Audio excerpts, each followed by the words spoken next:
Hey everyone, and welcome to TopThink. Today, we're going to learn about 13 signs you're dealing with a narcissist. Now, let's begin. Number 1. Hero Syndrome. Narcissists love to tell stories. Just think about it. When you tell a story, everybody's paying attention to you. And if you tell it well, you'll have your audience eating out of the palm of your hand. So it's no surprise that narcissists can make some of the best storytellers. But no matter what kind of story they're telling, narcissists have what I like to call hero syndrome. They always make themselves the hero of every story. It could be a happy story about finding a lost dog or a tragic story about a sick relative.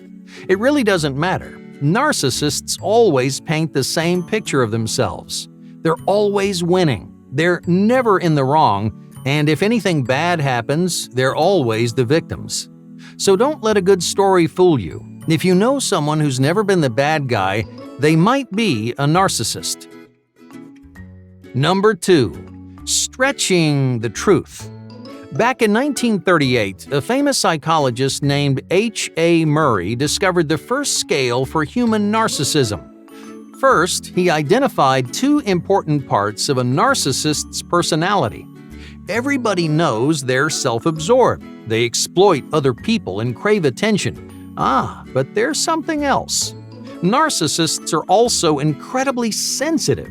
They can't stand criticism. It makes them feel worthless and small. Narcissism actually comes from this unique combination of anxiety and self-absorption. That's why narcissists do things like stretching the truth. They emphasize their own importance to get attention and avoid criticism. They're worried about feeling inferior. They're scared of losing their power. So they do everything they can to exaggerate their accomplishments. For example, if a narcissist tries to run a marathon, they'll lie and say they won the whole thing. As long as they get a chance to stand out, narcissists will exaggerate anything they need to. Number 3. Social reclusiveness.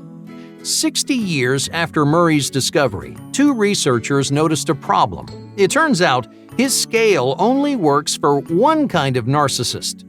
You see, Murray was right when he said there are 2 main parts of a narcissistic personality. They're self-absorbed on the outside while anxious on the inside. But this divide goes ever deeper. Psychologists realize that there are actually 2 completely different kinds of narcissism. The first is called overt or grandiose narcissism. They're the obnoxious, self-centered narcissists that you're probably thinking of. These are the people you'll find stretching the truth and chasing the spotlight. But the second kind does exactly the opposite. They're called covert or vulnerable narcissists. Now, while their counterparts adore the attention, vulnerable narcissists can't stand it. In fact, many of them hide from society as a whole.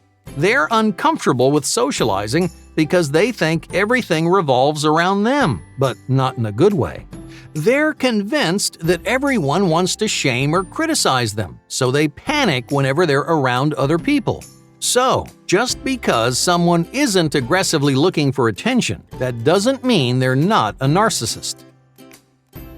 Number 4. Deficits in agreeableness. So, where do grandiose and vulnerable narcissists differ the most? Well, the most obvious place is personality. Have you ever heard of the Big Five or the 5-factor model? Well, basically, every personality can be broken down into 5 categories: openness, conscientiousness, extraversion, agreeableness, and neuroticism. Now, don't worry if you don't know what each category means. We'll cover the important ones as we go. Using the Big Five, a pair of recent studies figured out what traits distinguish narcissists from everybody else and from each other. So, what do you think they discovered? Your first guess might have something to do with extraversion. It's true that most narcissists are introverts. Even though grandiose narcissists like being the center of attention, they're always focused on themselves. But the biggest difference isn't extraversion. It's agreeableness. Grandiose narcissists have zero interest in getting along with others. They're rarely helpful, and they hate making sacrifices. Instead, they're super competitive, and they're constantly picking fights. So unless they're in charge, grandiose narcissists are a nightmare to deal with. So if you know someone who's always difficult, they might be a narcissist. Number 5. Sky-high neuroticism. What about vulnerable narcissists? Well, they aren't nearly as disagreeable. They usually keep to themselves, but they do stand out in their own way. Vulnerable narcissists score extremely high in neuroticism. That means that they're emotionally volatile, they rarely ever relax, and they get stressed out way too easily. Imagine working on a project with someone who's overwhelmed the entire time.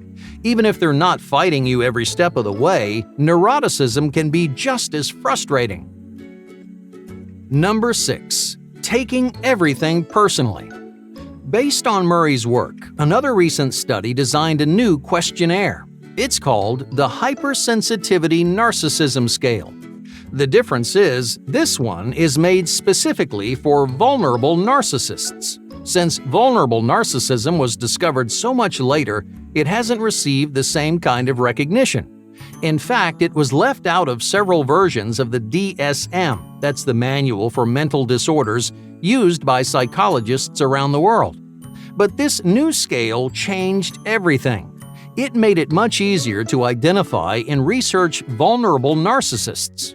It's one main reason why so many more studies have come out in the last decade. So, how do you measure a vulnerable narcissist? Well, a go-to sign is that they take everything personally. Every comment, every gesture, it all feels like a personal attack, even if it has nothing to do with them.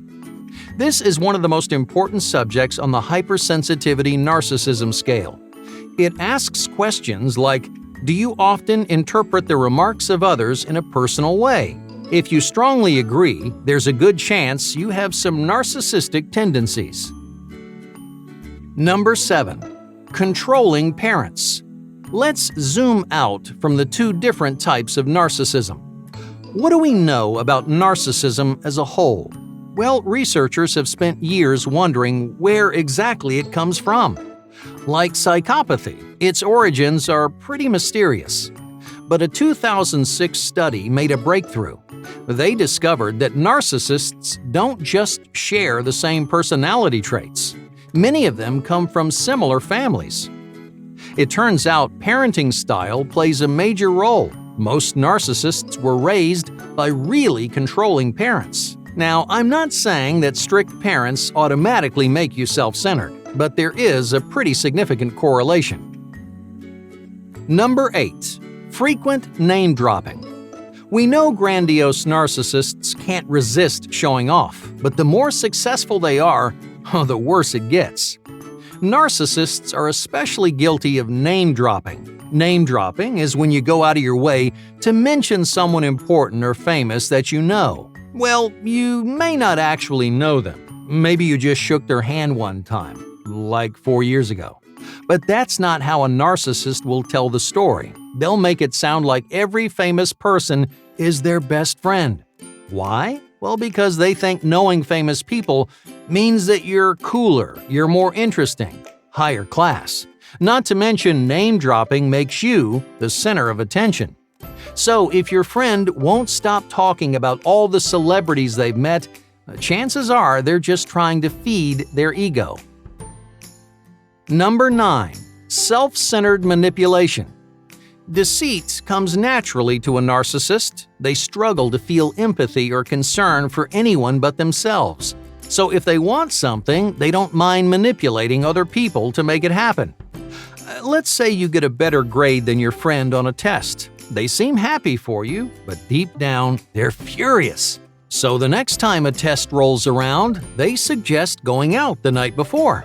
You want to stay home and study, but they convince you to have fun instead. Hey, they don't care that less studying might affect your grade. In fact, they're counting on it. All they want to do is hurt your performance, so they can get the upper hand. Number 10. Aggressive under the microscope. In general, narcissists hate being analyzed. Some of them have low self-esteem. Others have high anxiety, but none of them react well under the microscope. Grandiose narcissists are particularly obvious about it. When you criticize them, they lash out. They throw insults, they start arguments, and they hold grudges that last for years. Just think about their ego like a banana. The tiniest criticisms will leave them broken and bruised. If you've got someone like this in your life, you might be dealing with a narcissist. Number 11. Going with their gut. In the mind of a narcissist, no one is more reliable than themselves. Let's say you ask them a hard question. Instead of doing research or asking for help, a narcissist will always go with their gut, and they'll insist that they're right. It doesn't matter if you've got science on your side. Narcissists believe so strongly in themselves that they'll ignore anything that you throw at them. Number 12. Misdirected Affirmations. Have you ever heard your friend raising their morale? Do they say things like, "I deserve everything," or "I'm destined for success"? Increasing your own self-esteem can be a good thing. Affirmations, for example, have helped thousands of people build confidence and self-discipline. But there's a big difference between telling yourself and telling the world. Narcissists don't use affirmations to develop self-esteem. They're looking for attention. When they say, "I'm the best-looking person in the room," they expect you to agree. And if you don't, you've probably got some dirty looks coming your way. Number 13. You just don't get it. If you know someone who's self-absorbed, you've probably heard this phrase before. When you call them on something, they don't apologize, they don't reconsider, they say something like, "You just don't get it." Narcissists think they're a cut above the rest of us, so much so that normal people can't understand why they do the things they do. That's why many narcissists strongly identify with celebrities. They see someone who's rich or powerful and think, "They're just like me." Everyone else knows they're not, but good luck trying to convince them otherwise. Hey, thank you for watching TopThink, and be sure to subscribe because more incredible content is on the way.